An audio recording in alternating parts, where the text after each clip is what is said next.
Good evening. If I were to come up here and say I'm going to be putting together an activity, and I need to ask everyone in the building for your help. Now, I understand that you may need to check your schedules. I'm sure you got some things going on, but I need you to get back with me soon, so could you just répondez s'il vous plaît? Some of you might think, what did he just call me? How many of you, just by show of hands, know what that means? Répondez s'il vous plaît. So I see a couple hands, 3, okay. So for those that don't know, it's probably more familiar to you than you might think.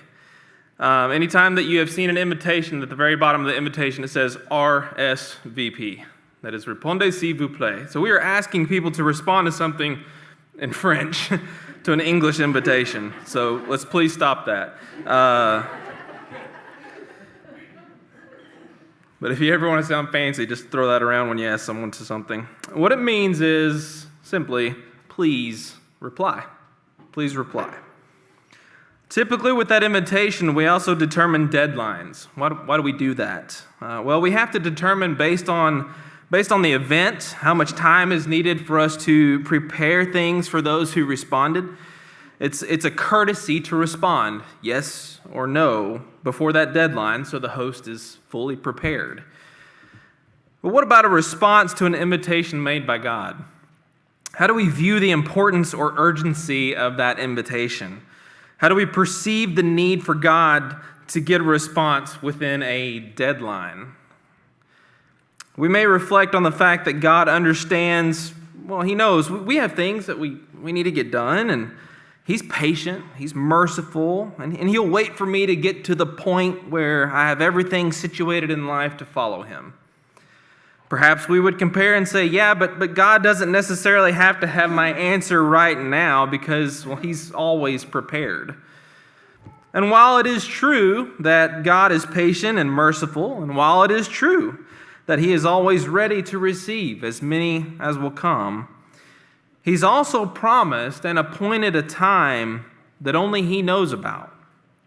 A time that He's coming again. And when He does, there's no more time to change the things we know we should have changed. The things He had been asking us to respond to time and time again. Our opportunity to RSVP will have expired. So what is that timeline? What is the RSVP timeline that God expects of us?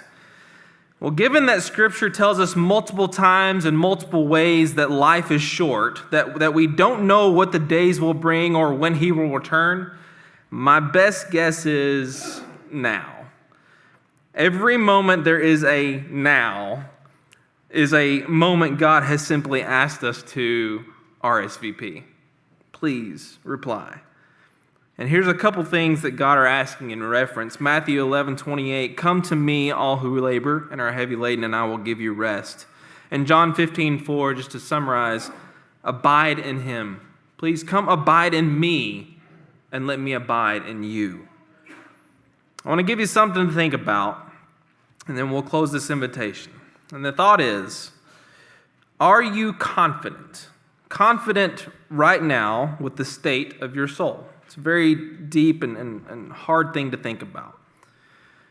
So if in the next few moments, this world ends, or our life is taken unexpectedly from this world, where is our soul going?